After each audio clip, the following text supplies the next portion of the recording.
Assalamualaikum warahmatullahi wabarakatuh. Bismillahirrahmanirrahim. Alhamdulillahirabbil alamin. Wassalatu wassalamu ala asyrofil anbiya'i wal mursalin sayyidina Muhammadin wa ala alihi wa ashabihi ajma'in.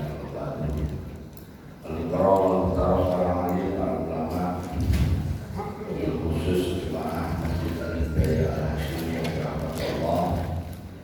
Alhamdulillah, insyaallah malam ini adalah malam 1 Rajab.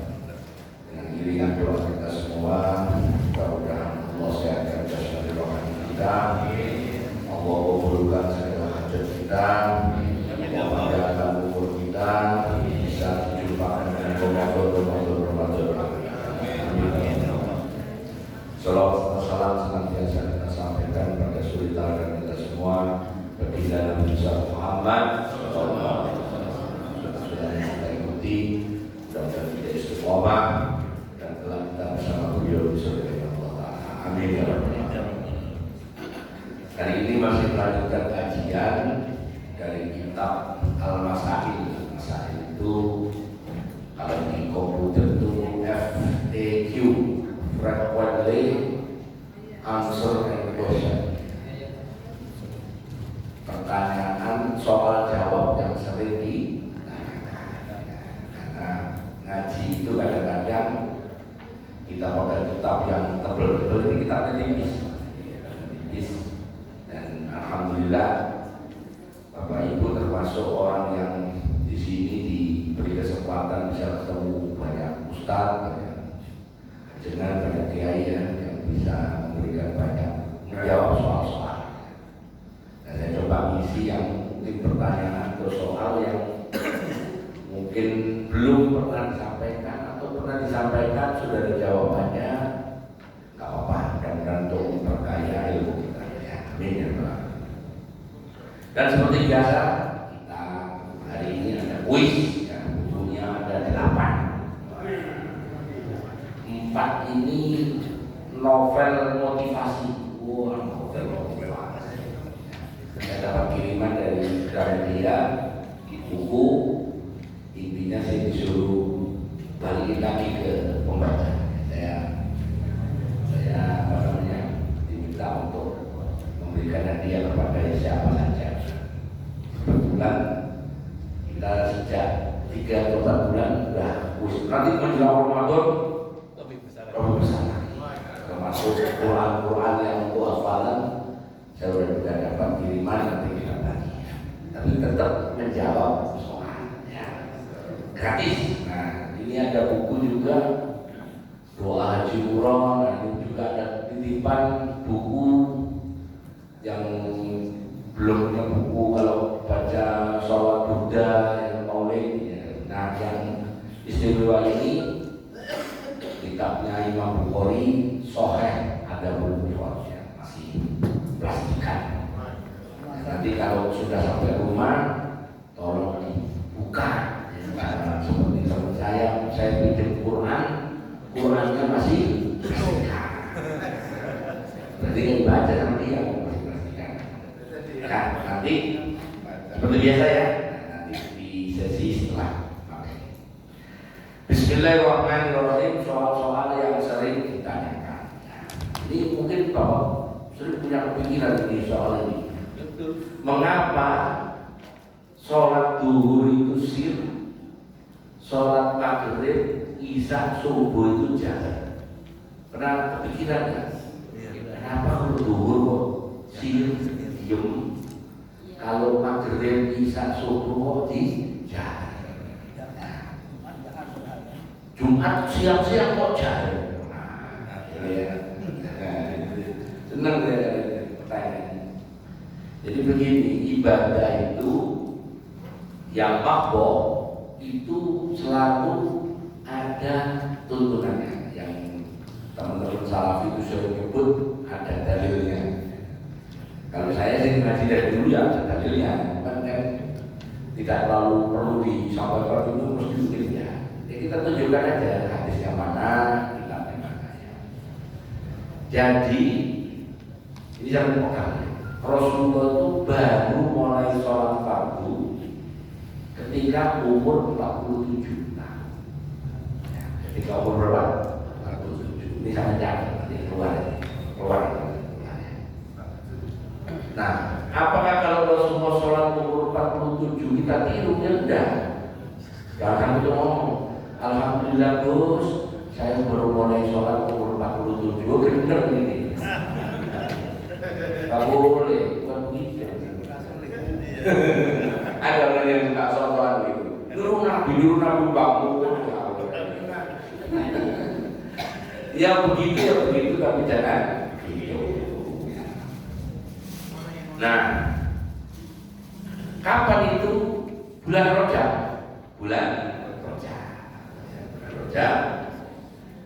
Rasulullah itu ada peristiwa tadi, tidak tahu ini kebetulan atau apa. Surat yang kita baca adalah surat Al-Isra. Bani Israil. Itu menjelaskan bahwa Rasulullah itu diperintahkan sholat 5 waktu. Pertanyaannya begini, kalau Rasulullah itu sholat umur 47, lah waktu jadi Nabi umur 40 itu sholat apa enggak? Kalau sholat 5 waktu enggak. Kalau sholat 5 waktu enggak. Tapi kalau sholat tahajud dan witir wajib bagi beliau, wajib bagi yang sudah Islam waktu itu. Siapa yang tidak Islam waktu itu? Ibu Khadijah, Ali bin Abi Thalib, Abu Bakar As-Siddiq, ya, apa lagi di situ? Termasuk keluarganya Zaid bin Sabit, ya, termasuk keluarganya Abu Bakar itu, kalau bapaknya masuk Islam belakangan Abu Bakar, seperti itu. Ya. Nah begitu Mi'raj menurut riwayat itu yang masyhur tanggal 27. Tapi ada yang mengatakan bulan Rajab, tanggalnya belum tahu kok. Kok nggak sama sih orang ngomong tanggal 27 itu? Karena waktu itu belum ada kalender yang ditulis, belum ada yang nyata. Boleh diingat-ingat saja bulan Rajab. Nah begitu pulang berangkat sekira pada Isya, balik lagi sebelum subuh. Begitu subuh masuk waktu, malaikat Jibril datang itu. Malaikat Jibril datang ngajari wudu. Padahal surat terkait wudu, surat berapa surat terkait wudu? Maidah ya, 6. Itu nanti turunnya saat di Medina. Tapi praktek wudu Nabi sudah diajari oleh malaikat Jibril ketika beliau itu pertama pas jadi Nabi. Karena pas jadi Nabi itu Rasulullah sudah diajari wudu. Yang kedua, Rasulullah juga diajar wudu ketika pulang Mi'raj untuk sholat subuh. Nah waktu itu yang imami Jibrilnya berbentuk manusia, ya, Jibril berbentuk manusia. Jibril menjadi manusia itu 2 kali. Pertama saat ini imami Nabi, yang kedua saat ngajari siapa? Umar bin Khattab apa itu Islam, apa itu iman, apa itu ihsan, kapan hari kiamat. Berbentuk Nah karena Jibril yang imam di situ, imamnya di mana? Nah ini Bapak Ibu kalau umroh, kalau haji, kalau dekat Ka'bah itu kan ini bayangin ini temboknya Ka'bah, ini Hajar Aswad sini, di tangan ini. 2 meter sesudah Hajar Aswad pintu, betul ya? Nah, di Hajar Aswad sini sampai pintunya masuk ke Hijr Ismail, di tengah-tengah itu ada sadarwan yang mirip ini, ada keramik warna coklat. Keramik warna coklat, persis di depannya itu dulu disitulah malaikat Jibril imami baginda Nabi sholat. Itu sampai hari ini Kalau Imam Sudes, Imam Badar Balila, imami di situ. Masalah sampai kan belum pernah, yang pernah saya itu Pak Teguh, Pak Mahfud. Saya tunjukkan ini dulu Malaikat Jibril Imam ini, namanya Musola Jibril. Nah karena Nabi itu diimami oleh Jibril, tujuannya pertama menunjukkan waktu. Jibril tepat datang ketika fajar sotik terbit. Langsung wudhu, langsung dibangun sholat subuh. Sampai jangan tanya sama saya, dulu Jibril imami subuh kunut apa tidak, jangan ya. Daripada saya coba nanti, saya udah tahu ini. Subuh, Jibril kunut kok nggak tak duluin, jangan nanya. Jangan nanya sampai repot saya jawab. Oh jangan nanya, pokoknya sholat subuh. Dan Jibril imami di jalan, setelah subuh selesai, Jibril balik ke langit. Terus begitu masuk waktu zuhur, Jibril datang lagi, ngimami lagi, tapi sir 4 rakaat. Setelah salat zuhur selesai, Jibril pulang. Persis masuk waktu asar, Jibril datang lagi, ngimami salat asar. Sir. Enggak punya, enggak keluar suaranya. Setelah 4 rakaat, Jibril begitu maghrib masuk waktu, Jibril datang ngimami 2 rakaat jahar, 1 rakaat sir. Setelah sholat maghrib pulang. Isya masuk waktu, Jibril datang ngimami lagi, jaharnya 2 rakaat, sisanya yang 2 sir. Sudah. Hari pertama pelajaran sholat, praktikum sholat seperti yang diperintahkan Allah di Sidratul Muntaha selesai. Hari pertama. Hari kedua subuh itu datang lagi, subuh yang kedua. Tapi Jibril datang agak siang. Agak apa? Agak siang itu bukan ini tadi kan subuh jam 4 berapa? 13. Subuh selesai jam 5.28 kalau saya. 5.28 atau 5.30. Nah, menjelang jam 5 lewat kayak gini, Jibril datang. Jibril menunjukkan, Muhammad, inilah kemarin aku datang di awal waktu subuh. Ini sekarang aku datang kira-kira menjelang waktu subuh habis. Jadi Jibril ngajari inilah waktu sholat subuh. Sholat antara di awal waktu sampai menjelang akhir waktu itu nama definisinya sholat fi waktiha. Dan orang sering ustaz-ustaz di sini saya nggak tahu nyebut hadis ini nyebut sholat fi awali waktiha, ditambah awal padahal nggak ada. Sholat yang penting di dalam waktunya. Berarti kalau ada orang mencoba sholat yang paling bagus di awal waktu, belum tentu. Isya itu yang terbaik tengah waktu terbaik sholat isya adalah tengah. Waktu terbaik sholat subuh adalah awal waktu. Waktu terbaik sholat duhur adalah kira-kira mataharinya sudah tidak terlalu panas, jadi jam-jam 1. Waktu terbaik sholat asar adalah awal waktu. Waktu terbaik sholat maghrib adalah awal waktu. Waktu terbaik sholat isya adalah tengah. Nanti di luar ya soal ini ya. Kita cek.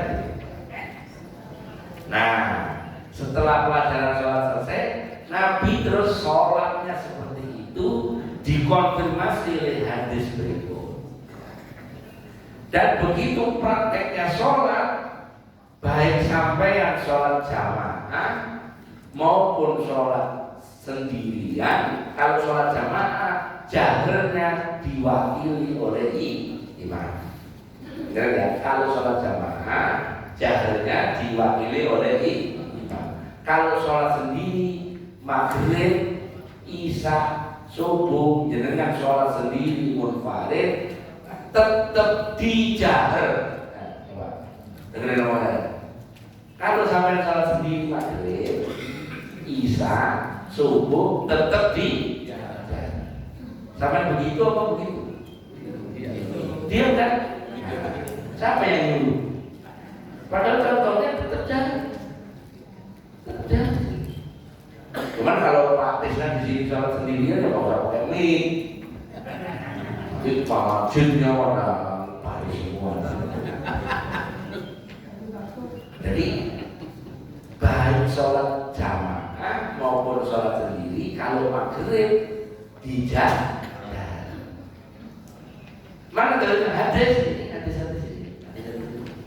Itu yang alasan pertama. Alasan kedua juga fadilahnya kita itu dimanapun makhluk Allah yang sebelah yaitu jin senang makmum pada umatnya Kanjeng Nabi. Senang. Tapi kalau ada sampai sholat sendiri di jalan dan entah sampai lihat atau enggak, saya saran sedikit enggak ya. Kalau sampai jam terus dicolek gini kan malah masalah. Ya. Sampai enggak boleh ngeklaim sudah sholat jamaah. Sholat sendiri di rumah atau di masjid jangan. Begitu selesai ditanya, Gus, tadi sholat sendiri di masjid? Enggak, aku cuma sama masjid, enggak boleh. Nah kalau begitu enggak boleh. Enggak ada buktinya. Tapi jin boleh ngeklaim karena memang itu. Jin kenapa sih sholatnya sama kita? Karena jin itu meskipun dia bisa lihat kita, kita nggak bisa lihat dia. Jin tidak diberi nabi atau rasul. Jin itu tidak punya nabi, jin juga tidak punya rasul. Ikut siapa dia? Ikut di mana zamannya dia hidup. Zamannya Nabi Nuh, nabinya ya Nabi Nuh. Zamannya Nabi Musa, ikut zaman Nabi Musa. Dan Nabi Musa itu ya langsung oleh Allah dikasih tongkat, nggak minta-minta. Saya ingin punya tongkat kayak Bapak Sanu itu ya enggak. Firman kok minta tongkat, nggak masalah. Ya. Jadi seperti itu. Ya. Nah ini hadisnya. Waktu sholat zuhur Nabi Sir An Abi Hurairah radhiyallahu anhu kana Rasulullah sallallahu alaihi wasallam ya ummuna wa yujharu wa yukhafitu wa jaharna fi ma jahara wa khafat fi ma khafat wa sami'tuhu yaqulu la sholata liman fi qira'ati. Nabi itu ngimami zuhur sir, ngimami zuhur maghrib, isya, subuh. Mana buktinya lagi? Itu yang kedua. Kata Imam Atta, qala Abu Hurairah fi kulli salatin yaqra'u fa ma asma'na Rasulullah sallallahu alaihi wasallam asma'nakum wa ma akhfa minna akhfaina minkum. Kadang-kadang Nabi itu sir, kadang-kadang Nabi itu jaga. Bukti salat Rasulullah itu maghrib jatuh. Dulu Ibnu Abbas sholat. Terus dia mendengar cerita Ummul Fadl. Ummul Fadl itu ibunya. Ummul Fadl itu istrinya Abbas. Ummul Fadl punya anak 3 orang. Abdullah, kemudian apa namanya Fadl, kemudian satunya Khosam. Ya, laki-laki semua. Fadl itu Fadl bin Abbas. Nanti Abdullah, Fadl, Khosam, Sayyidina Ali ketika baginda Nabi wafat, inilah yang ngangkat jenazahnya Rasulullah. Ketika di liang lahat yang turun Sayyidina Ali, Ibnu Abbas, Fadl, Khosam di atas. Kita harus tahu cerita-cerita sejarah itu. Jadi siapa yang ngangkat jenazahnya baginda Nabi? 4 orang. Sayyidina Ali, Abdullah bin Abbas, Fadl bin Abbas, Hasan bin Abbas. Abbas sendiri siapa dulu? Apa? Abbas sendiri, bapaknya? Abbas itu bapaknya. Abbas itu saudaranya Abdullah. Berarti pamannya Nabi. Anaknya Abdul Muthalib yang paling kecil namanya Abdullah. Jadi berarti Rasulullah dengan dengan Abdullah bin Abbas dengan Fadl itu apa? Sepupu. Ya. Ummul Fadl dengar Nabi sholat maghrib itu baca surat Al-Mursalah. Makanya dulu ada materi maghrib itu salah satu sunnahnya baca surat Al-Mursalah. Masalahnya kan kita nggak begitu hafal, makanya jarang dibaca. Yang dibaca paling inna atauina sama kul. Tapi sebenarnya harus jujur sama saya, aslinya kalau maghrib yang dibaca surat Al-Mursalah. Al-Mursalah dulu kan, ya. Dan umat dengar Nabi baca itu berarti pas sholat Isya itu yang sholat itu Barok bin Hazim. Sampai itu Nabi Sallallahu Alaihi Wasallam yang merawati wa zaitun fil Isya. Makanya sunnahnya sholat Isya itu baca surat At-Tin. Rakaat kedua surat apa? Al-Qadar. Inna anzalnahu fi sama begitu atau begitu? Bisa. Mati sama apa atau bebas? Kalau sampai mau niru Nabi ya itu surat waktu Isya itu At-Tin atau yang kedua surat Al. Kalian baru tahu ini? Itu hadisnya sofa itu ada di sini kan? Ada di kitabnya. Nabi sholat subuh di jalan. Nah hebatnya Nabi ketika sholat subuh yang ikut sholat termasuk jin itu. Sholatnya di mana? Nabi sholat di Ukas. Ukas itu habis Arafah ke arah timur ada gunung kiri kanan dua, di bawahnya ada kampung. Di kampung itu ada pasar, namanya pasar Ukas. Sampai kalau ambil paket umroh, paket haji, ada wisata ke Taif. Kalau mutaifnya ngerti, mesti di situ disuruh agak pelan. Ini loh Ukas. Sampai kalau umroh terus diajak ke Taif, mutaifnya ngomong begitu kan? Enggak, karena mutaifnya bukan besar ini. Kalau saya mutaifnya satu ini loh, pasar Ukas. Dulu Nabi imani sholat subuh di sini. Nabi jahar yang sholat termasuk jin. Termasuk jin. Berarti kesimpulannya benar kalau sampai sholat subuh di jahar sendirian, makmum sampean juga jin. Tapi mudah-mudahan gak nyolek kalau masbuk. Siapa tahu ada jin telat masbuk terus cepat, kasus. Pasti buyar sampean. Untungnya dia enggak.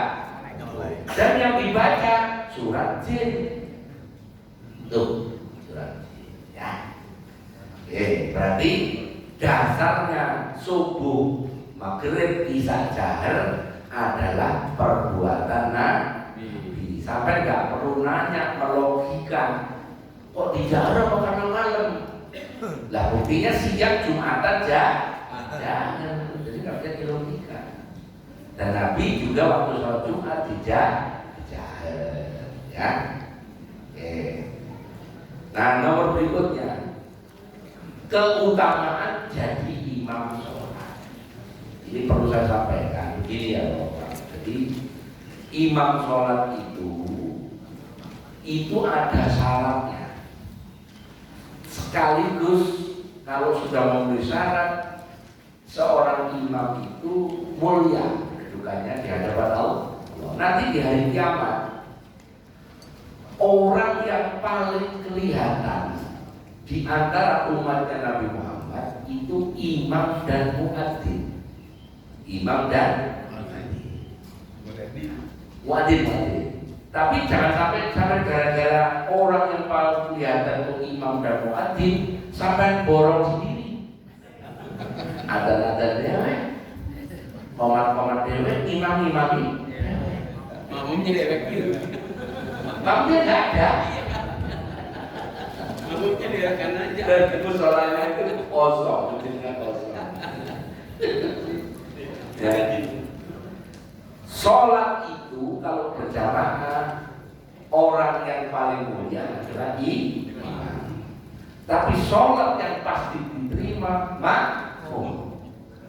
Kan sholat itu kalau jamaah orang yang mulia di sholat jamaah adalah imam. Tapi sholat yang pasti diterima adalah makmum. Dan sholatnya imam gimana? Kalau imamnya itu bacaannya benar, salatnya benar, pasti diterima juga dan mulia. Tapi kalau imamnya keliru, maka kekeliruannya imam ditanggung oleh imam sendiri. Iya. Makanya saya itu di masjid-masjid tertentu kalau di sini kan karena dipaksa patri aja. Saya nggak mau imam. Namun dosanya orang segitu orang ya. Udah nggak ada amplop.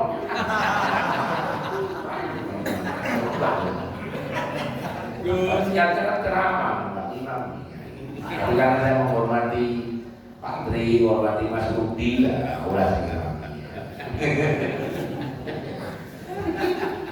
Aslinya ya, kalau ada masjid itu yang berada di imam di masjid itu sohibul, yang tuan rumah. Sampai kamu tak boleh nyelonong jadi imam tanpa minta izin yang punya rumah. Nah, orang yang jadi imam itu mulia ini ayatnya yang ngomong. A'udzubillahi minasyaitonir rajim walladzina yaquluna rabbana hab lana min azwajina wa dzurriyyatina qurrata a'yun waj'alna lil muttaqina.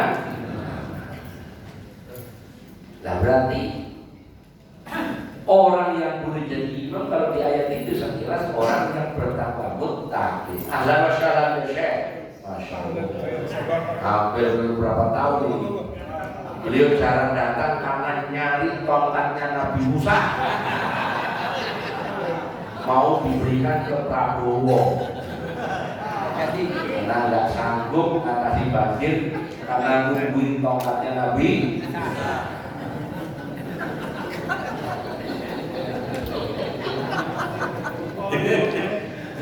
Yang bantuin Pak Mahfud dibikinin sama Pak Mahfud pakai kayu.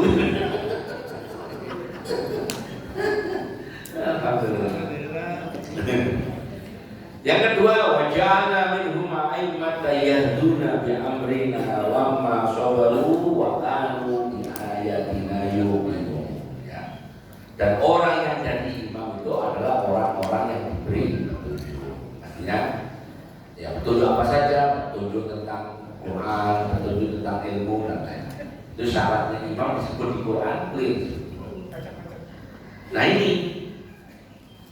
di dalam sholat Rasulullah itu menyampaikan imam al-imamu dominun, yang menggaransi sholat itu baik, yang itu adalah tanggung jawabnya imam.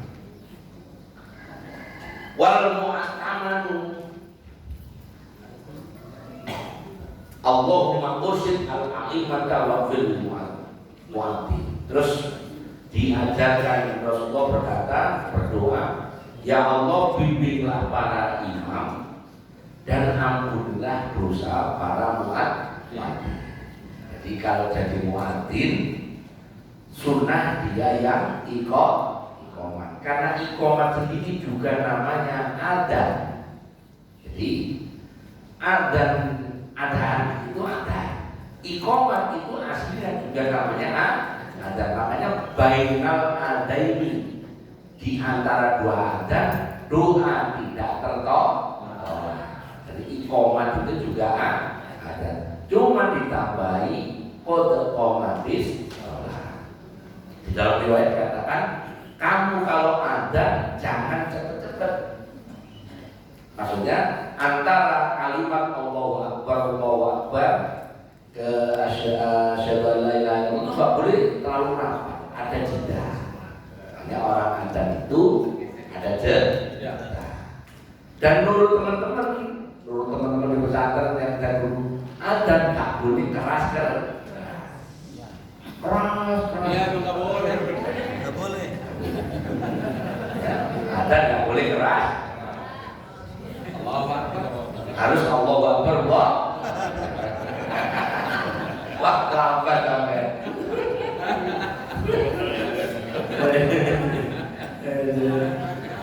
Kamu pros.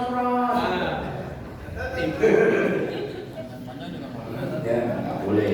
Ya, dan kamu kira guyonannya lapor Pak. Ya. Nah ini yusalluna lakum fa inna asabu falakum wa inna aqta'u falakum alaihi. Imam itu kalau benar dapat pahala. Kalau salah makmumnya tetap dapat pahala. Ini kan semuanya. Jadi kalau orang sholat jamaah, imam benar, makmum dan imam dapat pahala. Imam salah, makmumnya tetap dapat pahala. Kekeliruannya makmum dikirim oleh imam. Ya. Jika imam tidak sempurna, kamu tetap bisa menyempurnakan. Makanya kalau imam keliru, kamu boleh Cuma orang-orang itu biasanya menempatkan dalil ini kurang pas. Yang boleh diingatkan oleh makmum khususnya mengucap subhanallah itu pertama kekeliruan rukun. Mestinya duduk tahiyat awal berdiri. Ya. Mestinya baca salam, nggak baca salam. Itu diucapkan subhanallah. Ya, itu untuk laki-laki. Kalau untuk perempuan, kalau ingatin imam bagaimana Bu? Tepuk tangan. Tepuk tangannya bagaimana? Tepuk sakinah.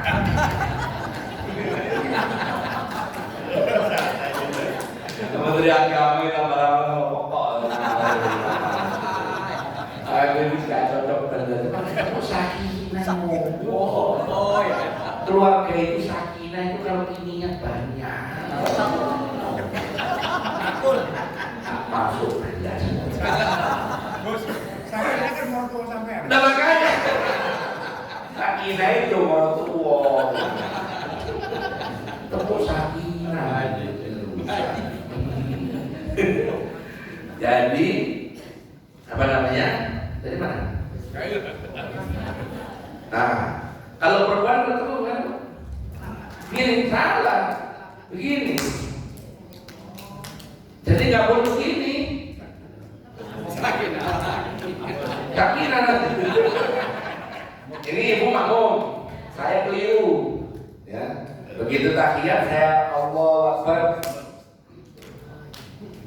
Tepuknya maksimum 2, nggak boleh 3 terus.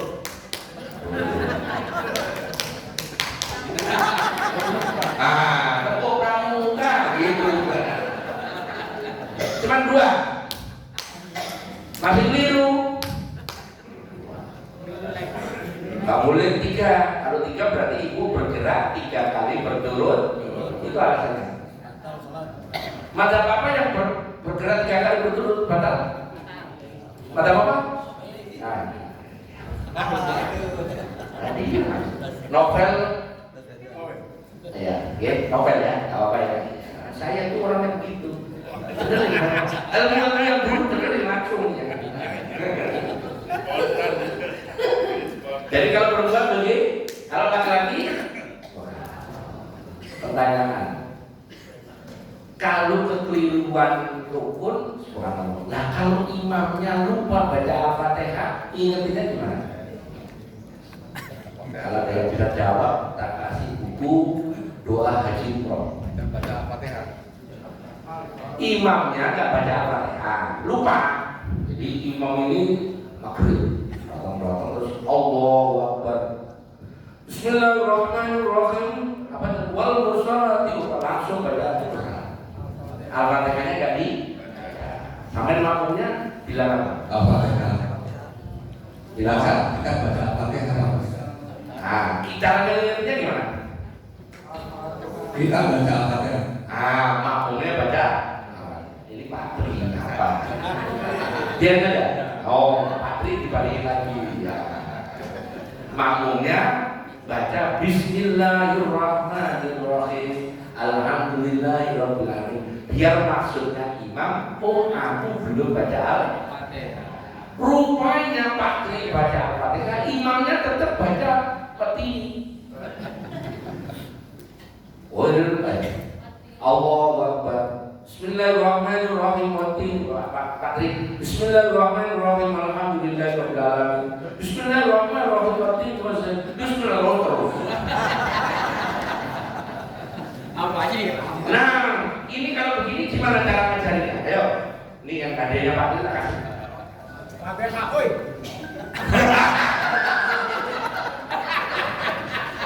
Bener. Makmumnya harus ngomong. Dia butuh rumah Fatihah. Oh dia kan ada. Ya ada. Balik lagi. Jadi makmumnya ngomong. Itulah ngomong yang boleh. Tapi kalimatnya kalau bisa jangan kasar. Soalnya kita kalau imam nanya, mau cepat tanya dulu. Enggak jadi sholat berantem ya. Jadi kalau keliru gerakan baru baca subhanallah. Kalau lupa baca Al-Fatihah, makmumnya baca Al-Fatihah. Harapannya imam ngoreksi terus baca Al-Fatihah. Imamnya rodok bingung habis diomelin bininya. Sebelum berangkat imami maghrib tadi di rumah tuh ngomong gas naik kopinya ngomong ambil kopi berangkat ngimami ngebleng. Padahal ini imamnya dokter. Pengalaman itu. Jadi ternyata Pak, walaupun profesor dokter kalau habis diomelin bininya mendadak goblok. Jadi orang pintar, suami pintar itu kalau habis diomelin bininya terus dada kayak anak SD ditolak terus. Kata dia bener. Ya. Nah. Kalau nggak baca apa dua dulu. Nah, kalau qunut subhanallah. Subhanallah karena dia termasuk sunnah apa? Cuman biasanya imamnya keliru kan. Jadi qunut waktu dikasih kesempatan ini jadi soal lagi. Begitu rakaat kedua habis baca surat Allahu Akbar, lupa kan? Sami'allahu liman hamidah. Lupa baca qunut dia Allahu Akbar. Makmum bilang subhanallah. Ternyata imamnya 12 sudah sujud. Sampai baca apa? Imamnya Muhammadiyah ya. Nah, ini imamnya ceritanya imamnya kita tahu imamnya NU. Ya. Ini kalau bab ini kita harus tahu imamnya itu memang biasa qunut atau tidak. Ya, kalau ini jangan kalau bab qunut jangan isu-isu baca subhanallah, jangan-jangan imamnya Muhammad. Sampai kalau misalnya sholat di Mekah nggak qunut kan? Nggak mungkin subhanallah ya, memang nggak qunut. Ini ceritanya NU. Cuman masalahnya imam ini kagak NU, ada Muhammadiyah.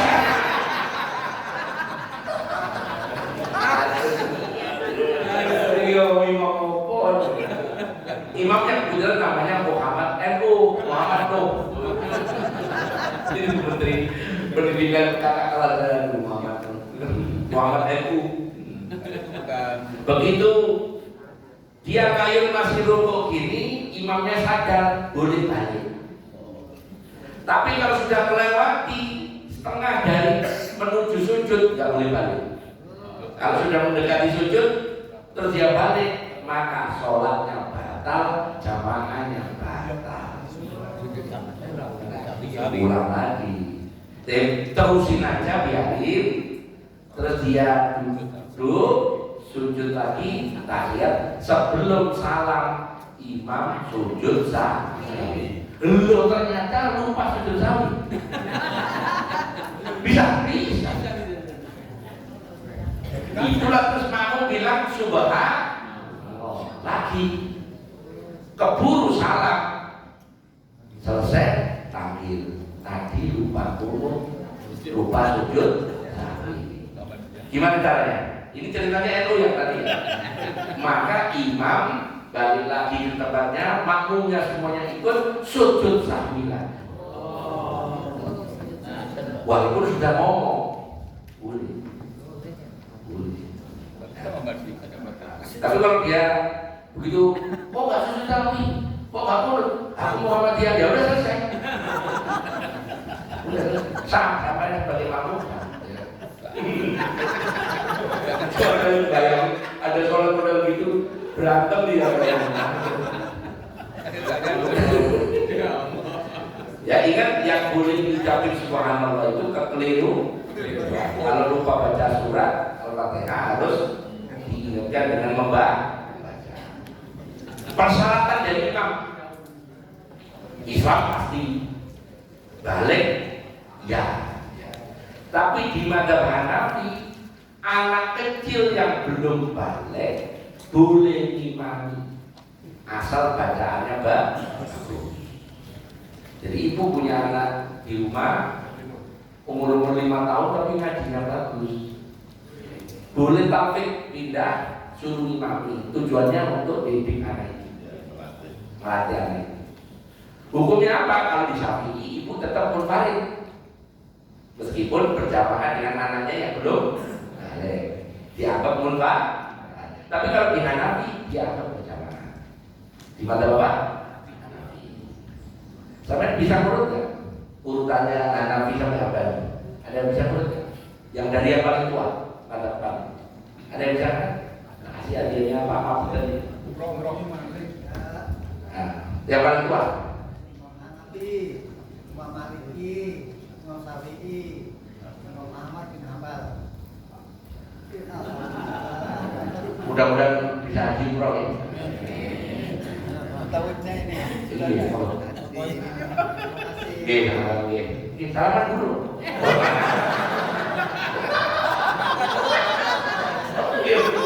Amin amin. Saya belum kalah. Jadi urutannya Hanafi, Maliki, Syafi'i, Abah. Itu sampai nggak boleh keliru. Kalau umpamanya rokaat pertama itu enggak jahar. Kenapa? Ini pertanyaan bagus.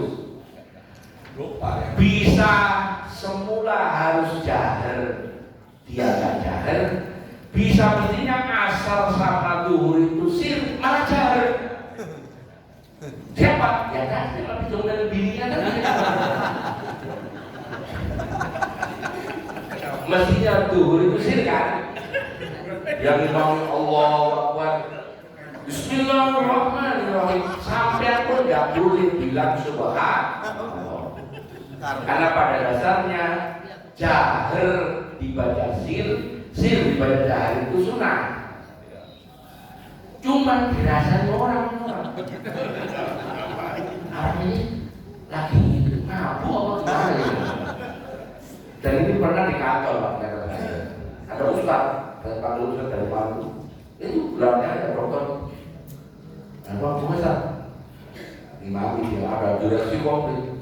Allah, Bismillahirrahmanirrahim. Orang-orang sudah tak ajarin ngaji, tidak ada yang bilang begitu selesai. Diambil maaf tadi saya bilang, Ustaz, tapi diomelin bininya. Iya. Jadi makanya jangan dimulai. Kalau bapak ibu punya suami itu ustaz atau suami itu yang biasa imam masjid, kalau menjelang waktu sholat jangan diomelin. Takutnya ngeblek.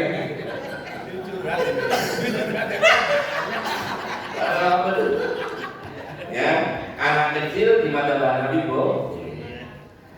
kalau imamnya itu ada jemaah laki-laki, wajib laki-laki. Kalau makmumnya ada laki-laki, ada perempuan, ada khunsa itu becong, imamnya tetap laki-laki. Kalau jemaahnya perempuan sama baji, imamnya perempuan. Baji tidak pernah boleh nyirami. Kenapa? Masalah Allah.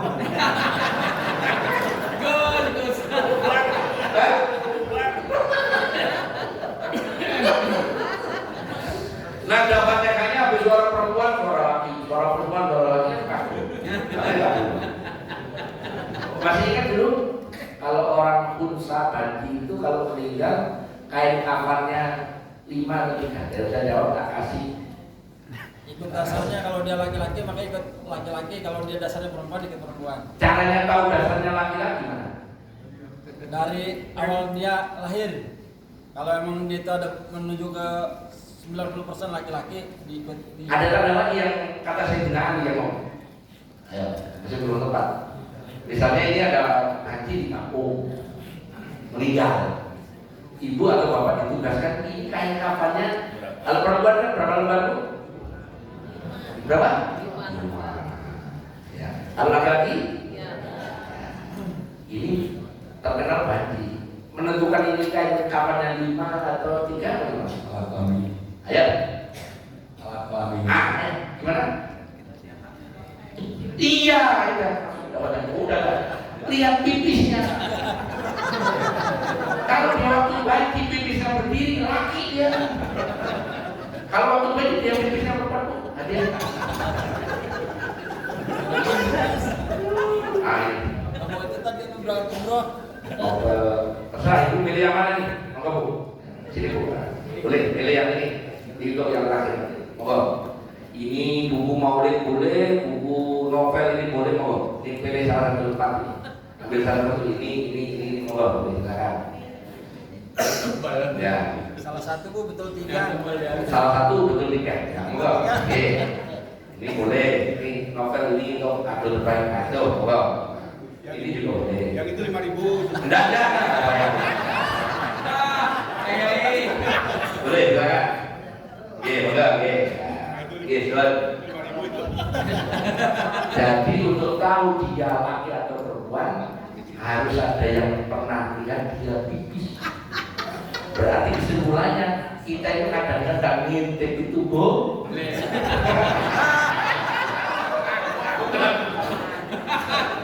Ayah kita tanya ahli warisnya.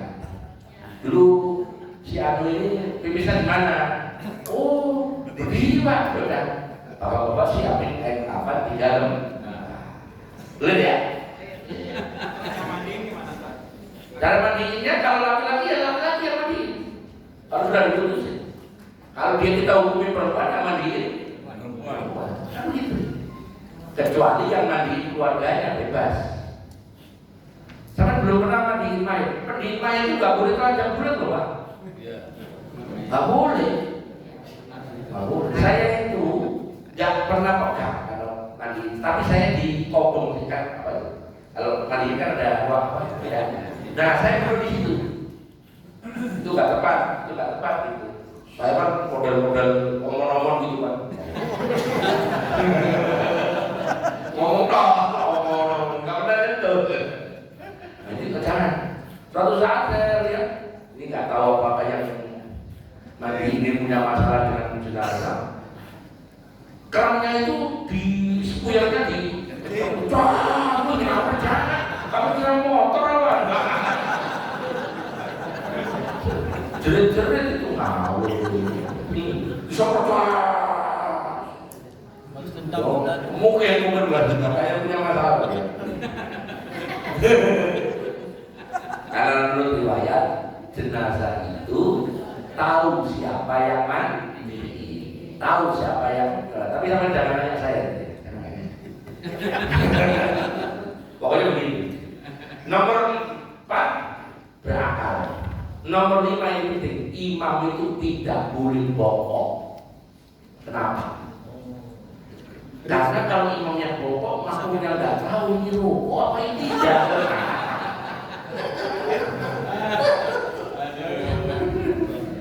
Imam harus suci dari hadas kecil, hadas besar, dan najis. Imam tidak boleh sedang makmum pada orang lain. Nah ini nanti jadi pendapat begini. Di sini masyarakat Ka'bah itu pernah lihat gak? Sholat zuhur, kita datang, imam sudah 2 rakaat, berarti kita makmum tinggal 2, masih tambah 2 kan? Begitu kita rakaat ketiga, ada orang nyolong, bener ya? Makmum kita, padahal kita tadi sudah masuk. Itu di madzhab Hambali nggak boleh, karena statusnya dia tadi pak. Ini yang dimaksud. Nggak boleh si imam itu bermakmum pada orang lain. Kalau di Syafi'i boleh berangkai. Dan kalau di Syafi'i pun batasnya cuma boleh 2 kali. Ini orang Pak Tisna imami. Pas rakaat kedua selesai, saya datang. Berarti Pak Tisna selesai, saya nyambung 2 kan? Pak Tri datang, masih boleh itu. Berarti Pak Tri sama. Pak saya selesai, Pak Tri nyambung 2 datang. Apa asli sudah nggak boleh. Kalau itu diperbolehkan sampai sana ini sholat.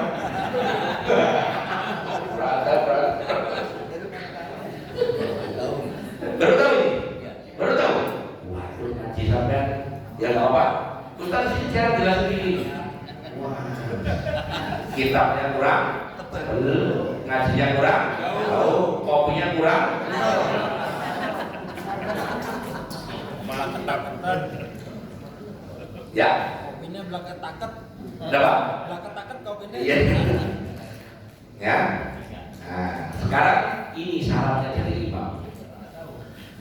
Di dalam kitab I'anah atau kitab yang Imam Romli Syarhul ala Hadiyatil Nasihin dikatakan al-imam itu punya sifat disebut sifat mustahabbah dan sifat masruqah. Sifat yang mesti melekat pada imam itu ada 6. Pertama, dia harus ngerti fikih. Imam harus ngerti fikih. Makanya saya ngaji dari dulu di sini dari tahun 2008. Berarti saya ngaji di sini sejak tahun 2008 berapa tahun, Pak? 2008 dari sini. 17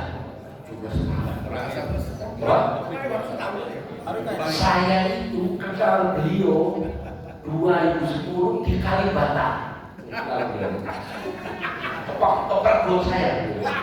Tapi dia pergok kita ya. Di Kalibata, di kantornya PKB. Harus ngerti makanya saya ngajar fikih itu ini. Nomor 2, qori, bacaan Qur'annya dan hafalannya Nomor 3, orang yang hati-hati dalam. Nomor 4 yang penting, umurnya lebih tua. Nomor 5, nasab, keturunan orang mulia. Nomor 6 ini hijrah, saya nggak hitung. Berarti begini Pak, maksudnya ini. Ada 3 orang, mondoknya bareng, satu linting, semuanya anaknya ustaz. Disuruh imam, ini belum bisa diputusin. Imam sama-sama ngerti fikih, sama-sama satu pesantren, pintar-pintar semua. Qori, anak 3-3-nya hafal Quran. Warok, hati-hati, semuanya hati-hati. Sinur usia, satu linting, gak ada yang lebih tua. Nasab, sama-sama anaknya kiai, gak bisa dipilih. Gak bisa dipilih. Baru yang berikutnya itu. Nanti berikutnya itu. Dia sohibul bait atau bukan? Ternyata 3-3-nya tamu, nggak bisa dipilih. Yang berikutnya, dia itu pemimpin bukan? Ternyata salah satu dari orang ini RT, ketua RT. Nah dia imamnya. Loh ternyata warga biasa, belum bisa dipilih. Maka yang berikutnya berlaku. Siapa? Ini belum bisa dipilih. Siapa yang sudah nikah? Sudah nikah semua, belum bisa dipilih. Ternyata kalau sudah kayak gitu kan pusing ya. Ditanya mana dari 3 istrinya yang cantik. Istrinya ya. Ternyata istrinya cantik semua. Berarti enggak. Mana yang 2? Ternyata 2 semua. Udah terserah. Ya, saya itu walaupun nggak disuruh walaupun saya itu di sini hanya ngaji, kalau disuruh waktu tetap imami karena istri saya kan. Pak Mahmud tak Abah Asli tahu. Istri saya itu sering digodain Abah Asli. Waktu belum kenal itu siapa Pak? Itu kolonel itu, Kopassus itu. Cuman pistolnya udah agak. Pistol di rumah itu dari sudah banyak karatnya. Pistol yang dari Kopassusnya itu. Pistol. Kan Kopassusnya selalu punya pistol ya. Kan? Pelurunya tinggal 2. Pistol beneran. Ibu ketahui ibu. Ya ini ya. Mana dalilnya itu Bapak lihat halaman 12. Bal yaqumuhum akbaruhum sinna. Orang yang boleh imami adalah orang yang lebih tua dan mempunyai kekuasaan. Wala ta'um rajul bi sultani, enggak boleh imami kalau di situ ada pemimpin. Bapak ke suatu kampung, ada DKM di situ. Bapak nggak boleh imami sebelum diizinkan oleh DKM berarti apa? Pemimpin. Ya. Oleh karena itu, kalau bapak ibu, khususnya ibu atau bapak yang dari pengurus, bab ngurusin sholat jenazah ini penting. Karena kalau ada sholat jenazah, yang paling berhak imami adalah keluarganya. Itu nomor 1. Dari anaknya, bapaknya, misalnya saudaranya. Kalau ini nggak ada pemimpin, misalnya di situ ada Pak Camat imamnya, di situ Pak Camat nggak ada, lurah imamnya, lurah nggak ada, RW nggak ada, RT nggak ada, DKM. Ini nggak ada, baru imam rawatib. Jadi karena ini besok-besok kalau bapak ibu ngadain pemilihan RW RT, masukkan syarat bisa imami sholat jenazah. Syarat ketua RT itu. Ya, karena yang berhak imamnya adalah pemimpin. Ya. Jadi ternyata pemimpin itu syaratnya harus bisa imam. Nah kalau ada pemimpin nggak pernah kelihatan sholat Jumat gimana pun? Jangankan sholat Jumat, sholat Maghrib aja nggak pernah kelihatan. Saya nggak ngomongin ini.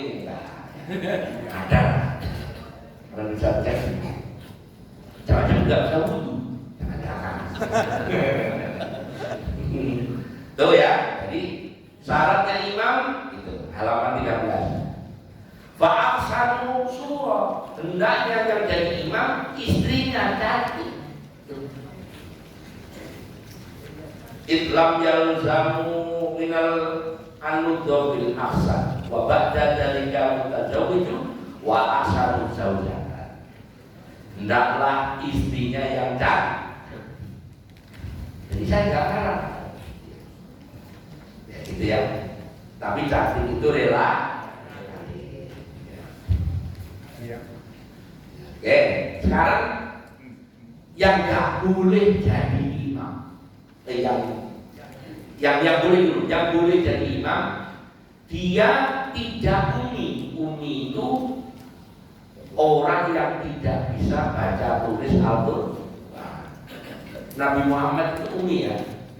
Kok Nabi kok nggak bisa baca tulis? Ya karena Nabi untuk Allah tunjukkan bahwa Quran itu bukan buatan Nabi. Memang sengaja didesain oleh Allah. Tapi umatnya harus gak umi, harus bisa baca, bisa nulis Al-Quran. Makanya dulu waktu saya di madrasah belajar Quran itu 2 bu. Pertama baca, kedua nulis. Latihan nulis. Makanya anak-anak zaman dulu itu tulisan Arabnya bagus, tulisan Latinnya juga bagus karena ada pelajaran menulis halus. Bukunya yang kecil, yang bawah, yang garis pepet. Kalau P besar begini, kalau A kecil begini, A besar. Anak sekarang itu tulisannya kayak dokter Abel. Saya itu nulis, bagus tulisan saya. Nanti kapan-kapan Pak, kalau ada tak tulisin, tak scan ya Pak. Wah. Udah bagus tulisannya pinter. Uji-uji dewek biarin aja.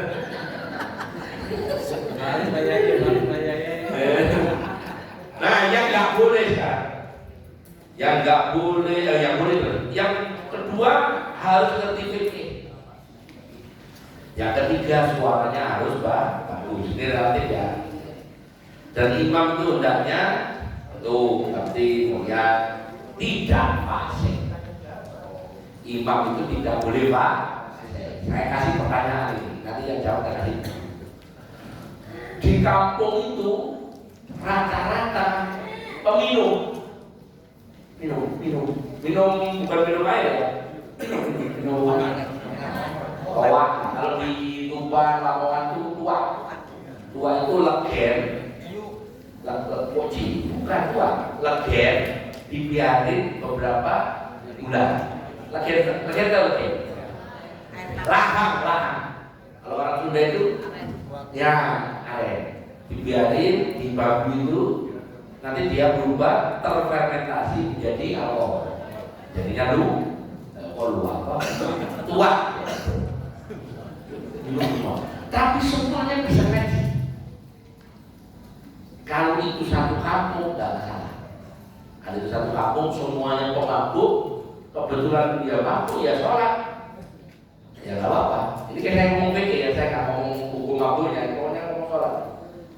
Nah, berarti kalau misalnya bapak tahu seperjalanan, ini bacaannya bagus, tapi mabuk. Ini bacaannya nggak bagus, tapi nggak pernah mabuk.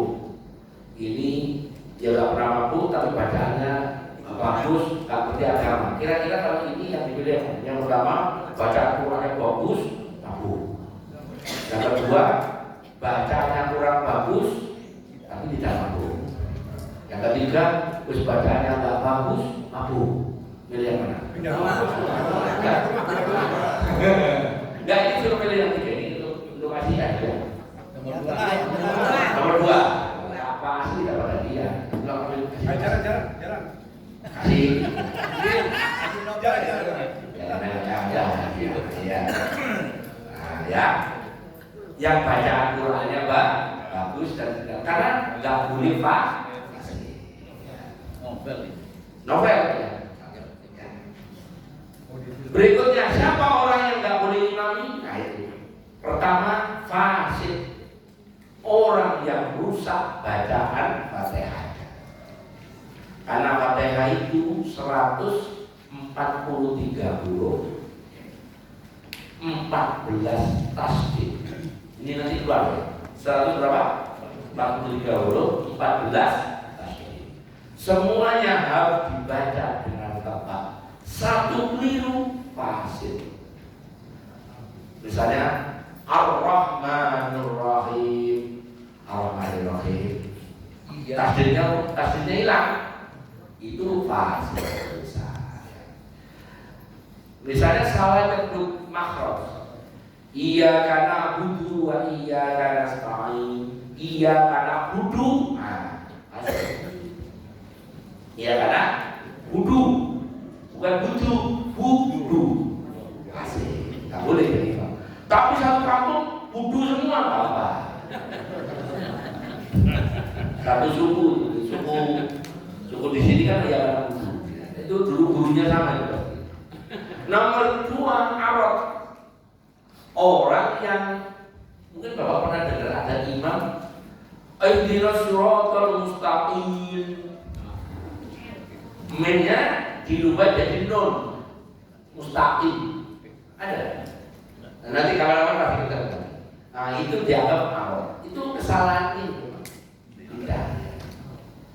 Berbeda dengan bacaan Maliki, karena Maliki itu ada yang Maliki Yaumiddin, ada yang Maliki Yaumiddin itu tidak ada masalah.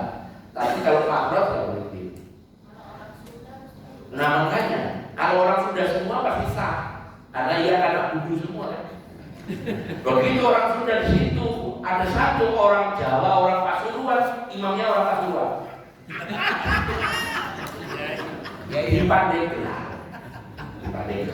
Itu rata-rata dia kena budu. Ya saya suruh imami. Karena saya bisa menyebut dia karena budu. Seperti tadi itu loh. Satu kampung, kalau imam kan nggak boleh apa tadi? Bongkok. Satu kampung bongkok semua. Namanya kampung. Boleh, nggak apa-apa. Ini yang paling gak bokok. Iya. Nomor 3, orang yang mengganti ya asal, dan yang terakhir ini rohwa, dan orang yang fakfak tata. Di orang di dalam fikih itu orang yang fakfak tata itu. Saya tak fakfak. Di Quran ada di fikih itu orang yang tata dan fakfak. Saya tak fakfak. Orang ini nggak boleh imam. Karena kalau imam itu kalau imami 20 subuh selesai. Namanya orang enggak. Ternyata satu kampung. Namanya kampung? Boleh, bisa. Itulah hebatnya fikih. Jadi orang yang bacanya nggak bener, kumpul sama nggak bener, sholatnya tetap diterima. Makanya enakan mana? Satu kampung goblok semua. Jangan ada orang pintar satu, udah nggak boleh. Enakan rotok goblok, apa enakan rotok pintar? Enakan pintar, iya. Kecuali itu, ya semuanya satu kampung sama, ya. Tak. Waktunya kuis. Sini dulu ya.